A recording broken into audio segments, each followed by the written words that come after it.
હા પુંજીબેન, તમારું test tube baby પદ્ધતિથી બાળકની ડિલિવરી થઈ.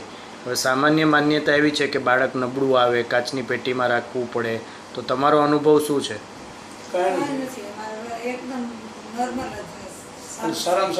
તંદુરસ્ત બાળક આવ્યું ને પહેલા દિવસથી જ તમારી આગળ છે? પહેલા દિવસથી કોઈ એને બાળકના ડૉક્ટરની સારવારની જરૂર નથી પડી? બરાબર. અને બાળકને કોઈ તકલીફ? બાળક પણ તંદુરસ્ત, દૂધ પીવે છે ને બધું બરાબર? એવી રીતે આવ્યું છે. બીજી માન્યતા એવી છે કે તમારું સિઝેરિયન પદ્ધતિથી ઓપરેશન કરીને ડિલિવરી કરાવીને આપણે, તો એ સિઝેરિયનથી કોઈ તકલીફ થઈ તમને? બરાબર ને? અત્યારે 7મો 8મો દિવસ છે, તો તમે હરતા ફરતા ખોરાક લેતા છો? બીજી કોઈ દુખાવો, ટાંકાની તકલીફ કે એવું મોટી તકલીફ લાગે છે?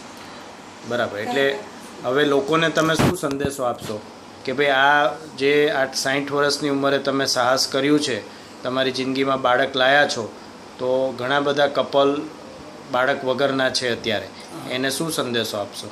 એને સંદેશો આપશો કે ડૉક્ટર સારામાં સારા છે, અને અમદાવાદમાં અંબાવાડી એરિયામાં પ્લાનેટ કોમન હોસ્પિટલમાં મેહુલભાઈ દમાણી કરીને ડૉક્ટર સાહેબ છે, એમની પાસે તમે જાજો.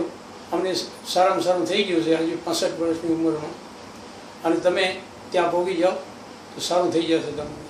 બરાબર. અને ટેસ્ટ ટ્યુબ સારવાર પદ્ધતિ અપનાવવી જોઈએ ને, એ સફળ છે ને એમ? હા, એ તો આપણે એને વાત કરી દઈએ ને કે આવી રીતે છે ભાઈ. અને આ પદ્ધતિનો ઉપયોગ કરવાથી બધાને સફળતા મળે જ છે. મળે છે.